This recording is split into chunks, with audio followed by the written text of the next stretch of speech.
I suspect that the new Suunto Vertical 2 is a watch that many people will love, but the MIP crowd that also wants solar will not be as happy. And yes, some of the leaks were right. The Vertical 2 in some ways is a Suunto Race 2, but adapted to be more suitable for outdoorsy adventure people. It sort of stays within Suunto's adventure lane, so a longer battery life, robust navigation and a tough build for time in the mountains, while still aiming to cover some everyday training and health tracking. In short, when I have to summarize, I really like this watch, but that also includes some subjectivity. I actually like the style a lot of these Suunto watches. It's more clean than some other sports watches, and this is the type of watch I actually would consider wearing every day. The GPS is good as expected, but for running and cycling outdoors, I would probably connect a chest strap for best performance. The sleep stage tracking is mediocre, so if sleep in particular was my focus, I wouldn't rely on the stages too much. By the way, for those of you that are new to the channel, my name is Rob and I'm a postdoctoral scientist specializing in biological data analysis. As always, the focus of this video will be on the testing of the performance of the Suunto Vertical 2. However, because this is a brand new watch, let's talk about its features and its capabilities. The headline updates are straightforward, I would say. The screen moves from the original MIP panel to a 1.5-inch AMOLED display at 466 by 466 pixels, which should mean higher contrast and better color without giving up daylight readability. Now, it does mean you don't get solar anymore. As far as I can see, it's the same screen as in the Race 2, so it should be up to 2000 nits. Suunto has redesigned the optical heart rate sensor and you get the same one that's also in the Race 2.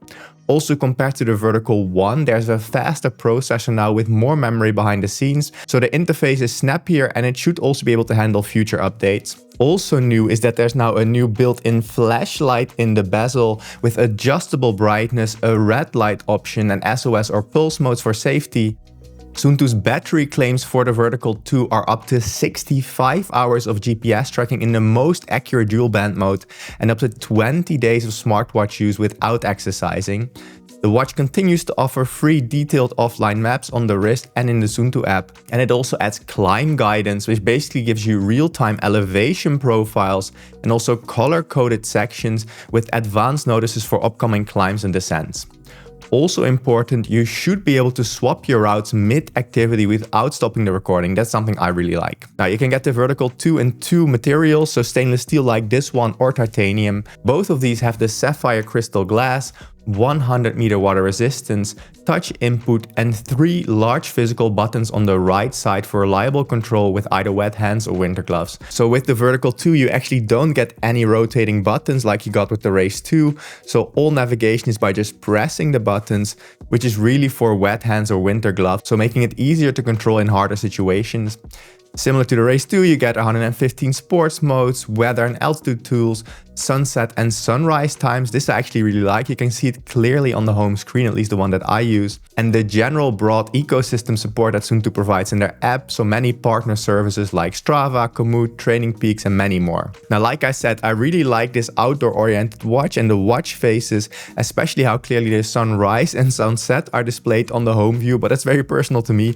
It just helps me plan my hikes, and for me especially now that it's getting darker a little bit, planning my rides and runs after work is really easy when I know when sunset and sunrise is. Now, I know this is really personal, but unless I was using specific Garmin devices or Suunto devices or even Coros devices, I never saw this, so I like that Suunto integrates this so clearly. Now, of course, compared to the original Vertical, the biggest shift is that AMOLED screen. So now they traded in this always on low power look of MIP for higher contrast and richer mapping, but you don't have an always on display now. The Vertical 2 also drops solar charging, where the original Vertical titanium solar could extend the battery life at least in good light. So if you want that, that's no longer an option with the Vertical 2. So not using solar, the battery life is basically still the same comparing the old Vertical 1 to the new Vertical 2. And on the flip side, the new processor and the redesigned optical heart rate sensor should be hardware changes that improve the overall responsiveness and accuracy. At least that's what Suunto claims, but we'll get to the testing in a second. Now, navigation is still mostly similar, but of course things improve over time. So the Vertical 2 adds climb guide guidance and quick start navigation to make on-the-go decisions a bit easier. And of course, the Vertical 2, in addition to the buttons, also has a touchscreen. Now, compared to the recently released Suunto Race 2, the Vertical 2 is sort of the more outdoor take on the same platform, at least that's my opinion. The two share the same screen size and resolution and the same new optical heart rate hardware and upgraded processor. So in my experience, day-to-day the UI feel and the wrist heart rate potential should be very similar. Of course, the Vertical 2 is a little bit heavier, which could sometimes negatively influence the heart rate tracking performance. Now, as I mentioned before, the Race 2 does have a rotating crown in the middle, while the Vertical 2 sticks with the 3 large buttons, so also a large button in the middle. Now, if you often wear thick gloves or you operate the watch in wet conditions, then this is a lot easier. However, if you're mostly a runner, maybe you prefer that kind of rotating crown, which does make navigating a little bit faster. Now, the integrated flashlight that I mentioned is also unique to the Vertical 2. You will not get that with the Race 2. And battery claims are also different. As mentioned, the Vertical 2 has up to 64 hours with dual band GPS, and the Race 2 has 50 hours with dual band GPS. Now, physically from the top, both are the same size, so the Race 2 and Vertical 2 both being 49mm, but the Race 2 is thinner and lighter, about 12.5mm thick and roughly 76 gram in steel or 65 in titanium. And the Vertical 2 is larger, listed at 13.6mm thick and roughly 86 gram in steel or 74 gram in titanium. So that's because of the bigger battery and potentially tougher outdoor shell. Now, both have the same water resistance, sapphire glass, offline maps and same ecosystem. And neither of them has solar charging. Now, those are all the differences I wanted to mention between the Race 2 Vertical 1 and the new Vertical 2. Now, before getting to the measurements, let's quickly talk about price and availability. The Vertical 2 has 4 stainless steel versions: black, pine green, arctic gray and canyon, and 2 titanium versions, so black and sage. And pricing at launch at least is €599 for steel and €699 for titanium, and it should be available right away. Now, my test unit, just so you know, is the stainless steel model in pine green. But as I said, probably most of you care about the testing. In this review, I'll do a deep dive into the heart rate tracking performance, GPS tracking and sleep stage tracking from a more scientific perspective. And let's start with the heart rate tracking. And as always, let's start with one of the easiest exercises for a device to track indoor cycling or spinning, where the reference device, which is the Polar H10 ECG chest strap, is along the horizontal axis and the Suunto Vertical 2 along the vertical. And if they would perfectly agree, all values should be along this blue line right here. And this is actually a really good result. Now, I could only do a single indoor cycling session, but the result is basically perfect, except for one small moment with a bit of deviation. But overall, the correlation is still very good right here at 1.00. So it's rounded to 1, but it's actually 1.00. And 1.00 is very close to the maximum value, which is the exact value 1. So overall, I'm really happy with this result. The Suunto Vertical 2 did really well for indoor cycling. But let's take a look at the individual session itself to make sure there were no dropout moments, so where the heart rate was lost, because that won't show in this overview. And here we have the results for that spinning session itself, with the Suunto Vertical 2 in red and the reference device in blue-green. And indeed, we see a very good match between the two. Maybe here on top it was off by a few BPM, and here in the bottom there was a slight delay in it locking onto my heart rate. But otherwise, basically perfect result. And we can also see that if we compare to the competition. So here we see many of the devices that I've tested in the past. And the further to the top right they are, the better is their agreement with the reference device. And we can actually zoom in quite a bit. So let's zoom into just the better performing devices. So these are just the devices with a correlation of 0.95 or higher. And indeed, the result of the Suunto Vertical 2 is among some of the better performing watches. So for indoor cycling, at least based on this initial test, it's doing very well on me. So I'm quite happy with that result. As you will see, that's not true for all exercises, but for indoor cycling at least, it's doing really well. But let's now move on to what is typically a harder exercise for devices to track: running. But before getting to the running results, if you're interested in running, I bet you want the best running plans to get faster and better at running. And the way to do that, in my opinion, is by using the Runner app. Runner is an app that makes customized running plans just for you based on your experience and the way you are progressing. I was originally a cyclist, so getting into running was kinda hard, and I did that using the Runner app, which you can find up here. And you can also follow all my running and cycling on Strava up here if you want. Now with my link you get a 2-week free trial, so thanks for considering. So let's take a look at how the Suunto Vertical 2 did for running. And here we have the results for running, which are not particularly as good.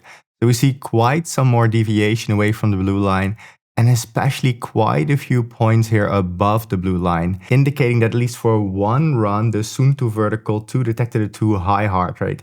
And it's mainly 1 out of 3 runs that was an issue, and I will show you that now. But before doing that, be aware that the correlation is 0.88. Not that the correlation says everything, but we'll use that later in the overview. But let's take a look at those runs. So here we have the first run, which doesn't look too bad, honestly. There are some minor deviations, so sometimes a slightly too low heart rate, sometimes a slightly too high heart rate, but otherwise no major issues.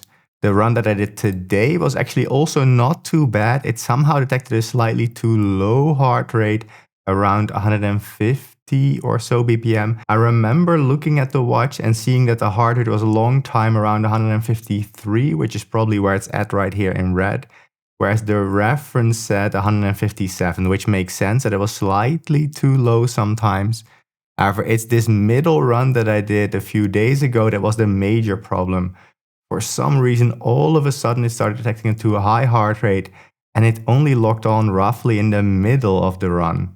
So I'm not sure if that's cadence lock. I'm not sure if my cadence was actually around 155, similar to the heart rate today actually. Wait, am I saying that correctly? Yes, so I had a higher heart rate today than that time. Let me actually look up if I had a recording of my cadence during that run. Yes, indeed. So this might actually have been cadence lock. My average cadence was about 158 steps per minute. You can see the graph right here. I'm also screen recording it. So it could indeed be that here in the beginning it had a bit of cadence lock and later on it did better. I don't know why the cadence lock would have stopped, but 2 out of 3 runs were okay for me. So we cannot really conclude we have any major issues, but there is some potential for issues at least. But let's again compare this correlation to the competition, and that's displayed right here. And just based on that correlation, it's not doing amazing. I also recently tested the Suunto Race 2, which for that run did better on me. So it's right here in the middle. So that did a bit better. But if we were to exclude that middle run from the testing of the Vertical 2, it would also be doing better. So it's hard to say what's really going on here. I'll actually also show you some testing results on Raphael with the Race 2, which has the same sensor. And it seems at least that the sensor of the Vertical 2 and Race 2 has an easier job on Raphael than on me, like many watches do. So it might actually do much better on you, and you might also see some other reviewers getting better results. But these are the results that I have. Let's now move on to cycling outside and see how well I did for that. And for biking, the results are actually a bit weird, or the first time I think they're actually not that great.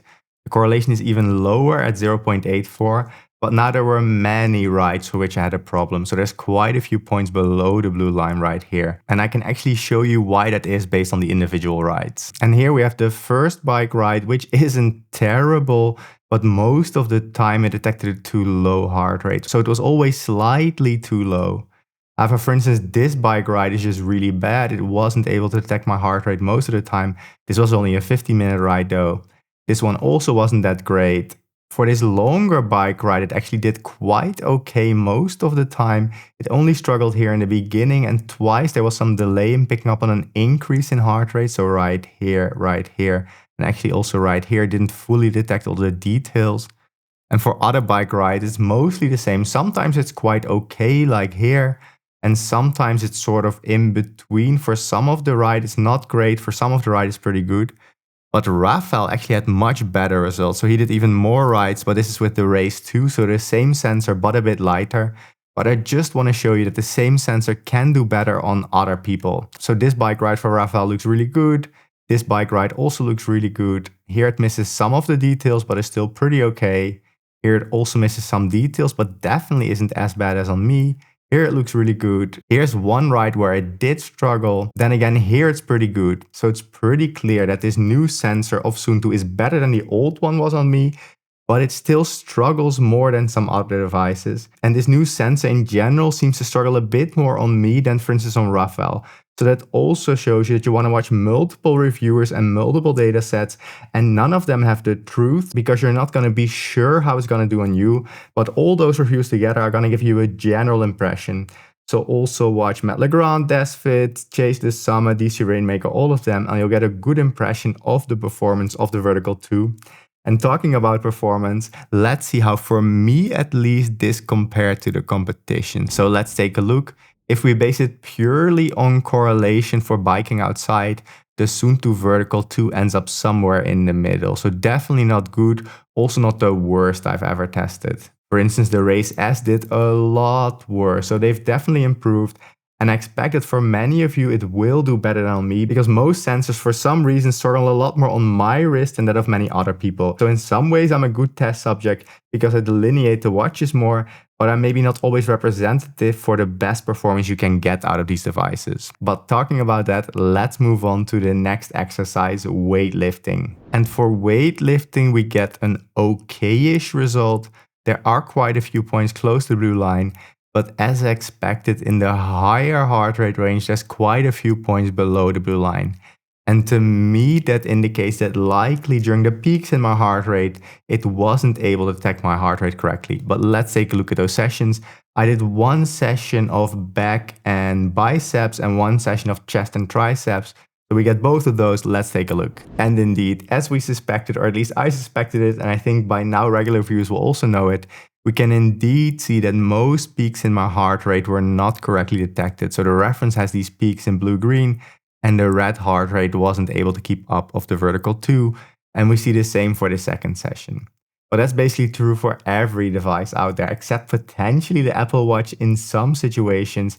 If there's a lot of tension on my wrist, these watches just aren't able to pick up on the heart rate, and that will be true for many of you. So I generally recommend for any gym session to just wear a chest strap, or maybe an ear-based heart rate monitor, because there's not much tension on your ears, but the wrist-based heart rate trackers just aren't reliable enough. So the heart rate tracking results are somewhat mixed, I would say.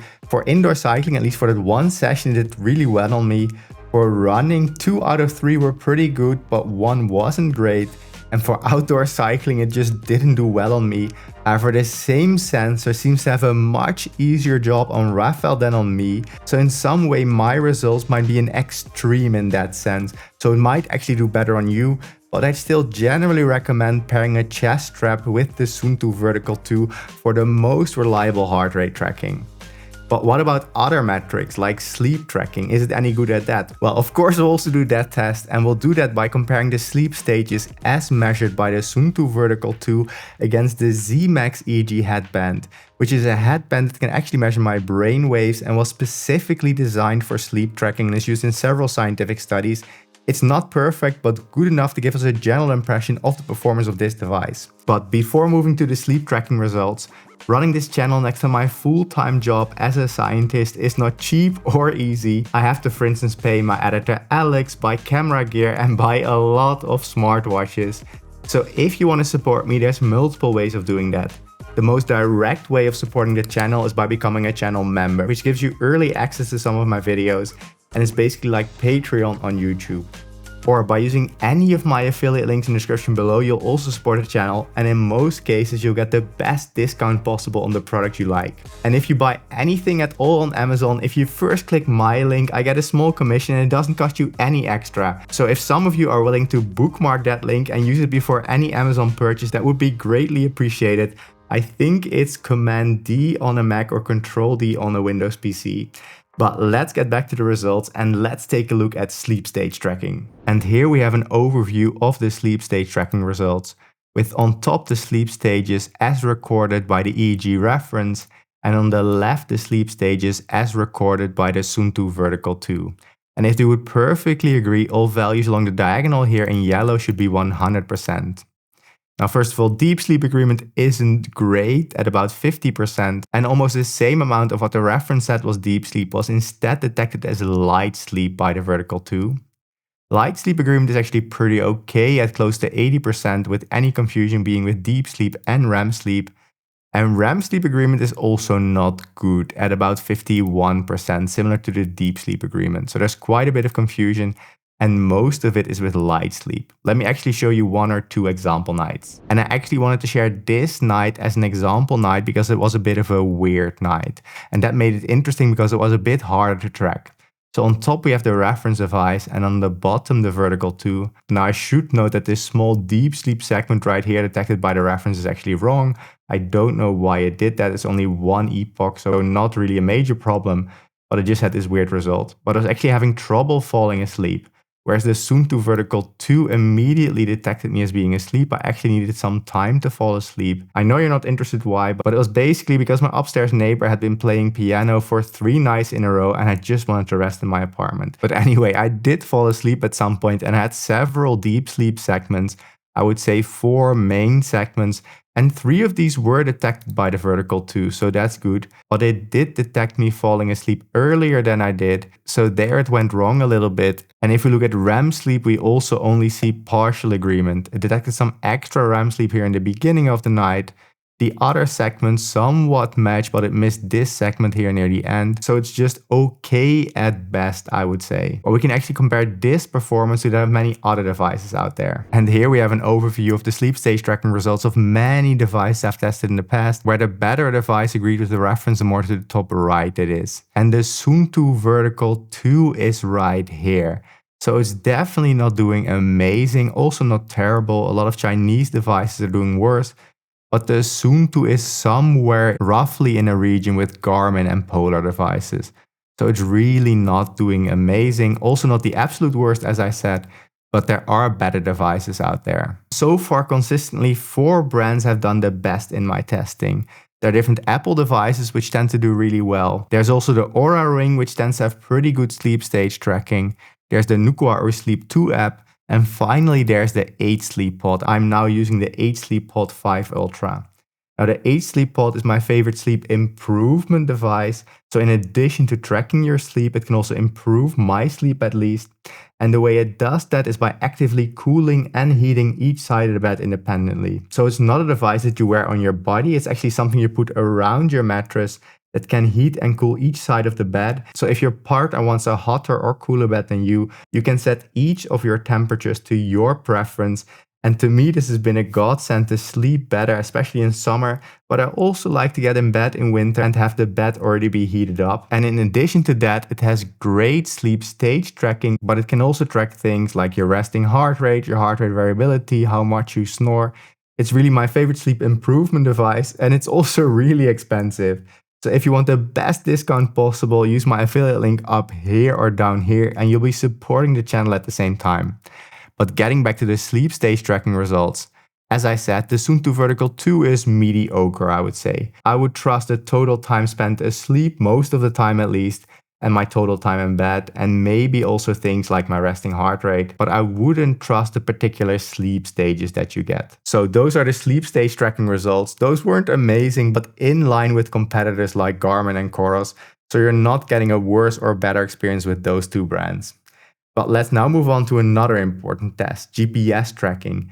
Can the Suunto vertical 2 accurately track where you're running, for instance?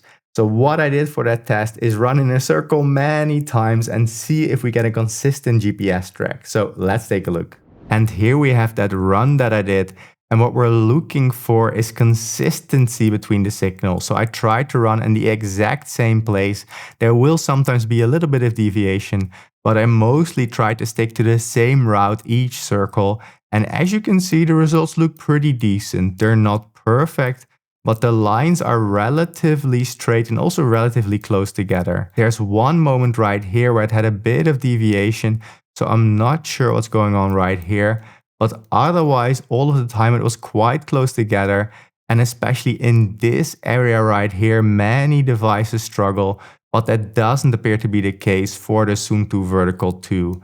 I can actually give you an example of a device that struggled a lot more. Now that's a more extreme example, but then you can at least see why this is actually a pretty decent result. So here we have a GPS track for a very similar run that I did with the Apple Watch Series 6, so an older Apple Watch.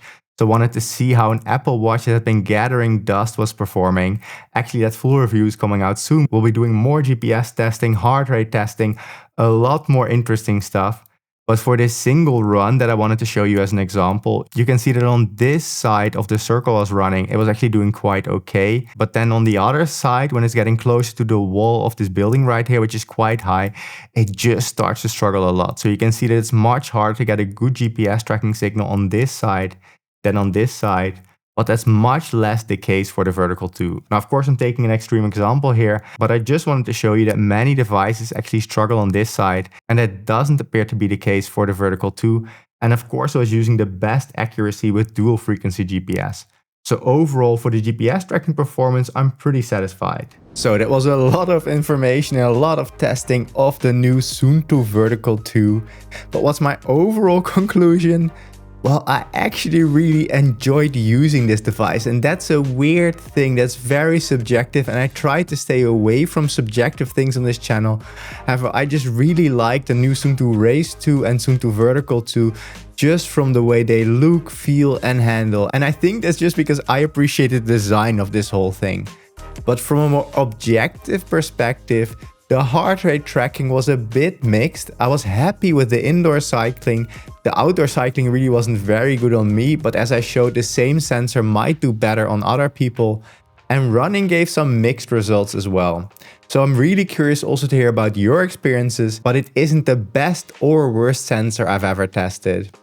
Now, the sleep stage tracking just isn't the strong point of the Suunto brand. So Suunto probably has the same sleep stage tracking algorithm in all their watches, and it's just not doing great. Again, it's not the worst, but not the best. The GPS tracking though was quite good, so that I'm very happy with. And I really trust the distance and speed that I got with this device for both cycling and running. So I'm really happy with that. So it's really an outdoorsy device with an improved optical heart rate sensor compared to previous generations, but still not up to par with some other brands out there. Now, if you do end up getting a Suunto Vertical 2, a Suunto Race 2, an Oura Ring, maybe a Whoop strap, or maybe you want to sleep better with the 8 Sleep Pod, or you're just buying anything at all on Amazon for that matter, even something as small as toilet paper, you want to support the channel and at the same time get the best discount possible, you can use one of my affiliate links down below. Now, given that you watched this whole video on the Suunto Vertical 2, I think you will like this video on the initial ride and run that I did with the Suunto Race 2, or this video on the 8 Sleep Pod.